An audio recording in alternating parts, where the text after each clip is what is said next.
আলহামদুলিল্লাহি ওয়া কাফা ওয়া সালামুন আলা ইবাদিহিল্লাযীনা ইসতাফা আম্মা বা'দ। ক্বালা আল্লাহু তাআলা শাহরু রমাদানাল্লাযী উনজিলা ফীহিল কুরআন হুদাল লিন-নাস ওয়া বায়্যিনাতিম মিনাল হুদা ওয়াল ফুরকান ফামান শাহিদা মিনকুমুশ শাহরা ফালইয়াসুমহু। শ্রদ্ধেয় ও সম্মানিত ভাতৃমণ্ডলী, সামনে যেহেতু রমজান মাস আমাদের সামনে আগত,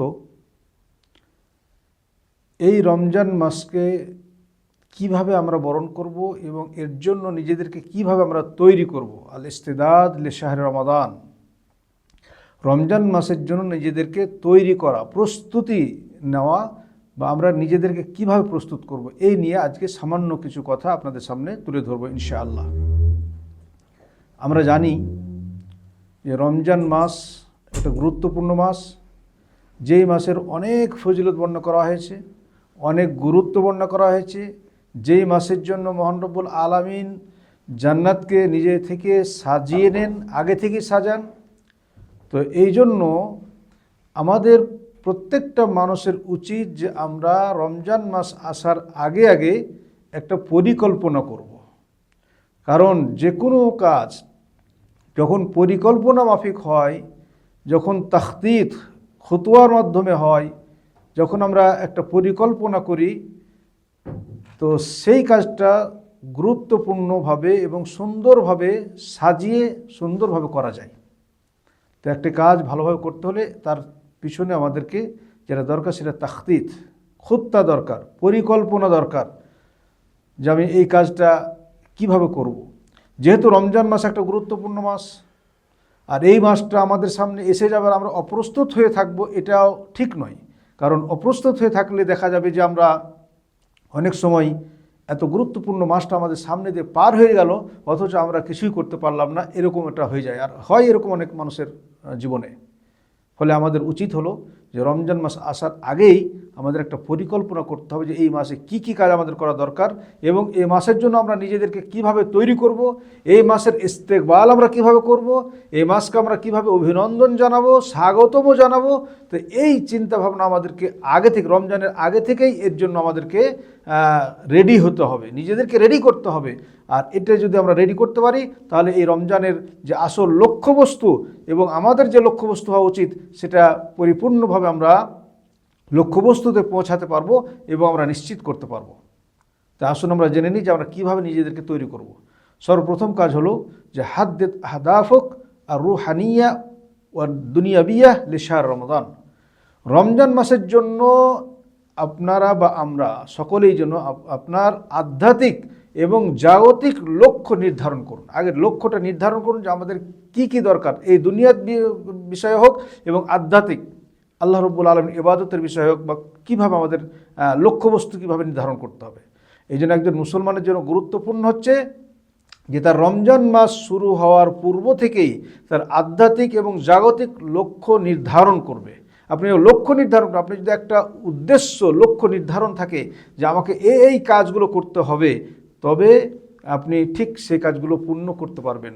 কারণ মানুষ যেটা চায় সেটা করতে পারে, মানুষ জাদ্দা ওয়াজাদা, যে চেষ্টা করে সে করতে পারে, সে পায়।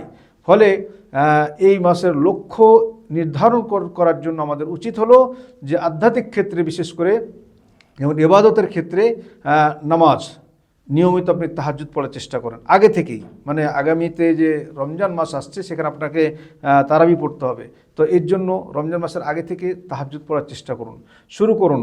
মসজিদে গিয়ে জামাতে 5 ওয়াক্ত নামাজ পড়ার চেষ্টা করুন, দৈনিক কোরআন তেলাওয়াত করার চেষ্টা করুন, এমনকি চেষ্টা করুন মাসে একটি কোরআন খতম, মানে একটিবার হলেও খতম দেওয়ার চেষ্টা করুন। এইভাবে আমরা নিজেদেরকে তৈরি করতে পারবো। আমাদের লক্ষ্যবস্তু নির্ধারণ করতে হবে।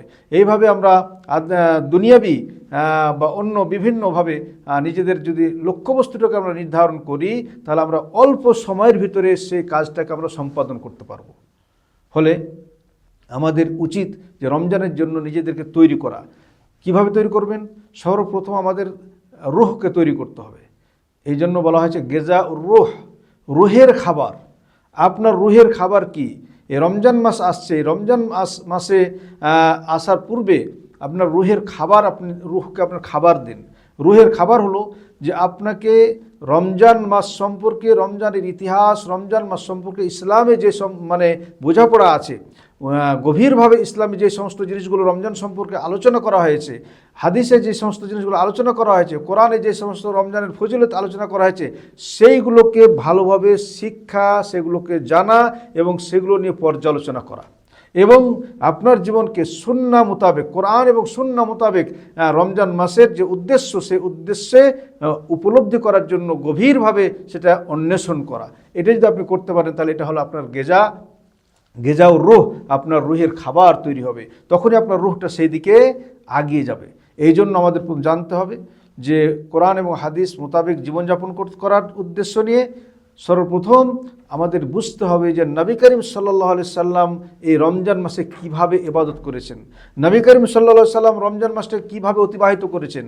এরপরে জানতে হবে আমাদের সাহাবা ইকরামদের ইতিহাস, যে সাহাবা ইকরামগণ তারা রমজান মাসে কাইফা ইয়াফআলুন, তাদের কি কাজ করতেন এবং কেমন আমল করতেন, কাইফা ইয়ামালুন, তারা কেমন আমল করতেন। এইগুলো আমাদের আগে থেকে চিন্তা ভাবনা করা দরকার, দেখা দরকার।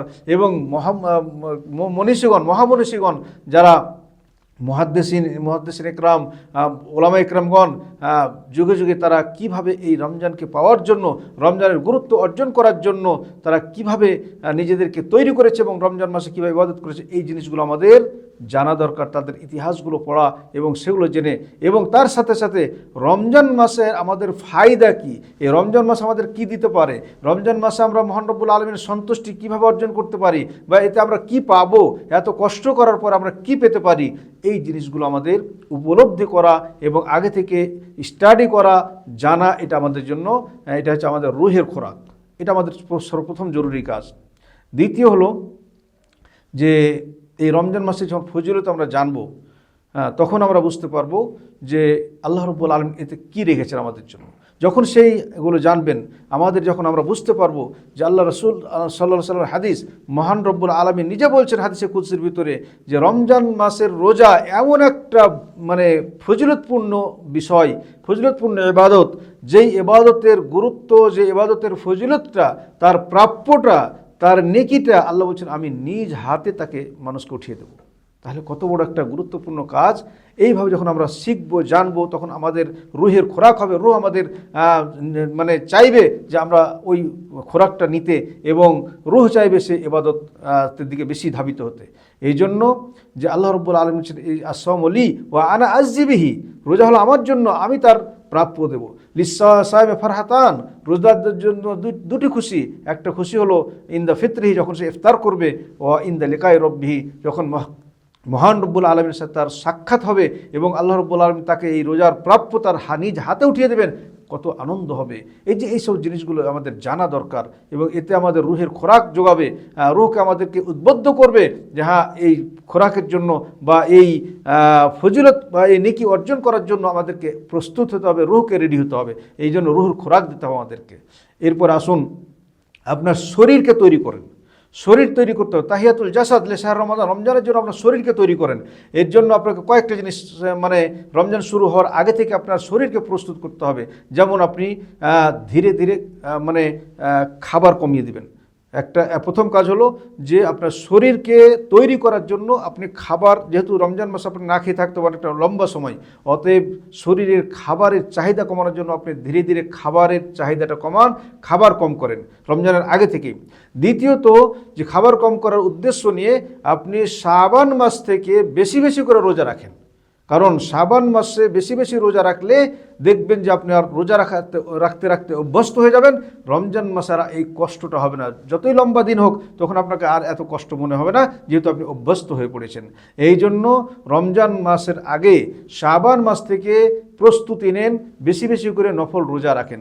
এই জন্য আল্লাহ রসুল সাল্লাল্লাহু আলাইহি ওয়াসাল্লাম শাবান মাসে অত্যন্ত বেশি রোজা রাখতেন, এমনকি পুরো শাবানটাই বেশিরভাগ মানে রোজা রাখতেন। শাবানের বেশিরভাগ সময়গুলোই, দিনগুলোই তিনি রোজা রাখতেন। এই জন্য যে আল্লাহ রাব্বুল আলামিনের কাছে এই মাসে মানে বাৎসরিক রিপোর্ট পেশ করা হয়, আমলের রিপোর্ট পেশ করা হয়, একটা কারণ ছিল। আরেকটা কারণ হলো এটা মুমারাসা, এটা আপনার ট্রেনিং হচ্ছে। আপনার সামনে যে রমজান মাস আসছে, রমজান মাসে সুন্দরভাবে রোজাটা পালন করার জন্য আপনার ট্রেনিং হয়ে যায়। অতএব আমাদের শরীরকে তৈরি করতে হলে শাবান মাস থেকে বেশি বেশি করে নফল রোজা করা, এবং দ্বিতীয় হলো যে খাবার কম করা, করতে চেষ্টা করা, এবং তৃতীয় হলো যে সকাল সকাল নাস্তাটা একটু তাড়াতাড়ি করে নেওয়া। চতুর্থ হলো যে যেই সমস্ত শরীরের শরীর উত্তেজনা মানে শরীরে বাড়ায়, এই জিনিসগুলো কমা। যেমন মেনে নেন যে আপনি দৈনিক 3 বার 4 বার 5 বার করে চা খান, দৈনিক 3 বার 4 বার 5 বার করে কফি খান, তো আপনি এইগুলো অভ্যাসটা কমিয়ে নিয়ে আসেন। রোজা আসার আগে আগে আপনি 1 বার 2 বার নিয়ে আসেন। কারণ রমজান মাসে একটা লম্বা সময়, যে সময়টাতে আপনি চা পান করতে পারবেন না, কফি পান করতে পারবেন না, তখন আপনার মানে খুব কষ্ট হয়ে যাবে। তো এই জন্য আপনাকে শরীরকে তৈরি করতে হবে আগে থেকে। চা পান করা কিংবা এই ধরনের কফি পান করা, যেগুলো উত্তেজক মানে বস্তু, সেই জিনিসগুলো অনেক কমিয়ে দিতে হবে। অনুরূপভাবে আরেকটা সুবর্ণ সুযোগ আমাদের জন্য, সেটা আল ইবতিআদ আনিল ইফরাত, আল ইবতিআদ ইত্তিখাযু খুতুওয়াত লিইকলা আনিত তাদখিন। যারা বিশেষ করে তাদখিন অর্থাৎ যারা ধূমপান করেন, এদের জন্য একটা সুবর্ণ সুযোগ যে এই রমজান মাসে আপনি নিজেকে তাদখিন থেকে, ধূমপানের মতো একটা বিষাক্ত জিনিস আপনার শরীরের ক্ষতিকারক এবং আপনার মানে ইবাদতের দিক থেকে অর্থাৎ দিনের ক্ষতিকারক একটা বস্তু, যেটা দিনের দিক থেকে যেহেতু একটা হারাম, একদিকে হারাম থেকে বাঁচার জন্য, আর দ্বিতীয়ত আপনার শারীরিক দিক থেকে, আপনার দুনিয়াবী দিক থেকে কত ক্ষতিকারক জিনিস। এই ক্ষতিকারক জিনিস থেকে অন্য সময় আপনার একটা সুযোগ হয় না, বাঁচতে পারেন না। তো আপনি এই রমজান আসার আগে আগে চেষ্টা করেন, এই যে যারা ধূমপান করেন, ধূমপান ছেড়ে দেওয়ার চেষ্টা করেন, আর একদম মন থেকে মুছে দেন। আর বিশেষ করে রমজান মাস যখন চলে আসবে, একটা বড় সুবর্ণ সুযোগ আপনার এই মানে ধূমপান থেকে নিজেকে বাঁচানোর জন্য। তো অতএব এই জিনিসগুলোকে আমাদের কাজে লাগিয়ে নিজের শরীরকে আগে তৈরি করতে হবে। যদি আপনি শরীরকে তৈরি করতে পারেন, ইনশাআল্লাহ আপনার জন্য এই রমজান মাসের গুরুত্ব এবং রমজান মাসে রোজা রাখা, রমজান মাসে যে সমস্ত ইবাদত আছে, বিশেষ করে তারাবি পড়া, আরও বিভিন্ন ইবাদতগুলো করতে আপনার কোনো সমস্যা হবে না, এবং একটা প্ল্যান মাফিক আপনি সমস্ত কাজকর্মগুলো আগে থেকে রেডি মানে তৈরি করতে, কাজকর্মগুলো আপনি সব পরিষ্কারভাবে সুন্দরভাবে সম্পাদন করতে পারবেন। এই জন্য আগে থেকে আমাদেরকে তাখতিত তৈরি করতে হবে, মনের ভিতরে আমাদেরকে এর জন্য একটা খুত্তা তৈরি করতে হবে, মনের ভিতরে একটা আমাদেরকে প্ল্যান তৈরি করতে হবে। এরপরে ইহরিস আল নম আল কাফি, যথেষ্ট ঘুমানোর চেষ্টা করেন, কারণ ঘুম মানুষের শরীরকে সতেজ রাখে। আর এই জন্যই আপনাকে রোজা রাখা এবং ইবাদত করার উপরে আপনার শরীর মানে তৈরি করতে হলে ঘুমের প্রয়োজন আছে। তো আপনি যথাসময়ে প্রয়োজন মতো সময় নষ্ট না করে ঘুমানোর চেষ্টা করেন। এটা হলো শারীরিক দিক থেকে। এরপরে তাহিয়া রুহিয়া, আপনার রুহকে কিভাবে তৈরি করবেন। রমজান মাসের আপনার আধ্যাত্মিকভাবে আপনার নিজেকে প্রস্তুত করেন, পবিত্র মাসটাকে কিভাবে আপনি পরিপূর্ণভাবে বরণ করবেন, কিভাবে এর জন্য তৈরি হবেন, কিভাবে একে স্বাগতম জানাবেন। এর জন্য অত্যন্ত গুরুত্বপূর্ণ হলো যে আপনার রুহকে তৈরি করতে হবে। আর এই তাহিয়াতুর রুহ কীভাবে, যেমন ইবাদত, আপনি রুহকে পরিষ্কার মানে তৈরি করেন যে আমাকে রমজান মাসে বেশি বেশি ইবাদত করতে হবে। রমজান মাসে তসবিহ তাহলিল জিকির আজকার আরও যে সমস্ত ইবাদত আছে, বিশেষ করে রমজানের রোজা তো আছেই, তার সাথে সাথে আপনি নামাজ, নফল নামাজ এবং বিশেষ করে তারাবির নামাজ, এই সমস্তগুলো আপনাকে ঠিকভাবে জিকির আজকার এবং আগে থেকে রেডি হন তাহাজ্জুদের মাধ্যম দিয়ে। এবং বিশেষ করে রমজান মাসে আপনি কিভাবে মানে তারাবি পড়বেন, এবং তারাবি যেন আপনার ছুটে না যায়। কারণ প্রস্তুত না হলে, আমাদের অনেক মানুষই আছে যে আমরা কাজকর্ম আগে থেকে প্রস্তুত করি না, এবং রমজান মাস যখন আসে তখন বিভিন্ন কাজে কর্মে ব্যস্ত হয়ে যাই, তারাবিটা পর্যন্ত ঠিকভাবে আমরা পড়তে পারি না। ফলে আপনি আগে তৈরি হন, নিজের ইবাদতের দিক থেকে আপনার রুহকে তৈরি করেন, রুহকে আগে থেকে আপনি রেডি করেন যে না, আমাকে এই ইবাদতগুলো ছাড়লে চলবে না। রমজানের সাথে সাথে তার ফজিলত যেগুলো আল্লাহ রাব্বুল আলামিন আমাদের জন্য রেখেছেন, মান কামা লাইলাতুল কদর মান কামা রমাদানা ঈমানাও ওয়া ইহতিসাবান গুফিরা লাহু মা তাকাদ্দাম মিন যামবিহি, যেই ব্যক্তি রমজান মাসে কিয়াম করবে ঈমানের সহিত এবং নেকির উদ্দেশ্য নিয়ে, তার গুনাহগুলো ক্ষমা করা হবে।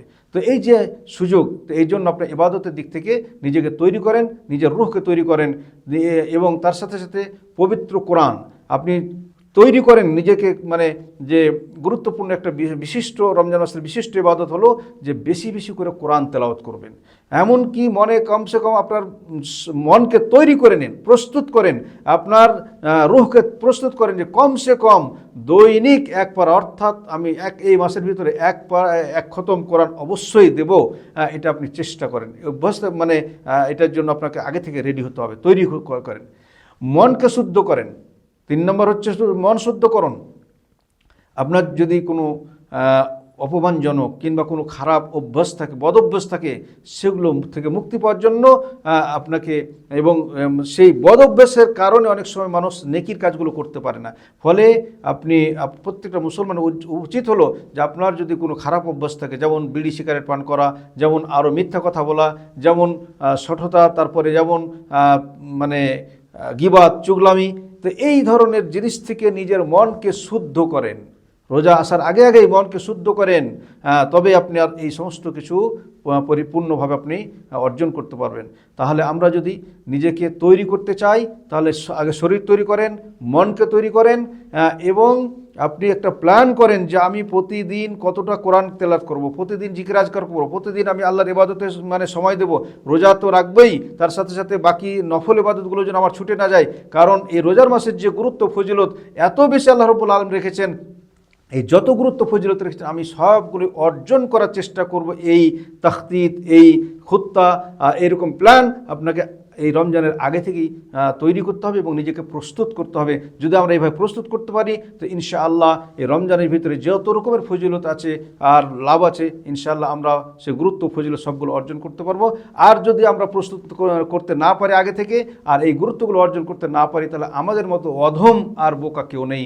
আল্লাহ রাসূল সাল্লাল্লাহু আলাইহি ওয়াসাল্লাম একটা হাদিস আছে যে ব্যক্তি রমজান মাস পেল অথচ নিজের গুনাহগুলোকে ক্ষমা করে নিতে পারলো না, মাফ করে নিতে পারলো না, তার মতো অধম আর তার মতো বড় বেহুদা অধম আর কেউ নেই। ফলে আল্লাহ রাব্বুল আলামিনের কাছে দোয়া করব, মহান রব্বুল আলামিন যেন আমাদের সকলকে সুন্দরভাবে আগে থেকে রমজানের জন্য তৈরি হওয়া এবং নিজেদেরকে তৈরি করার তৌফিক দান করেন, এবং রমজানের সঠিকভাবে ইস্তেকবাল করার তৌফিক দান করেন। আমিন। ওয়া সাল্লাল্লাহু আলা নবিয়িনা মুহাম্মদ। আসসালামু আলাইকুম ওয়া রাহমাতুল্লাহি ওয়া বারাকাতুহু।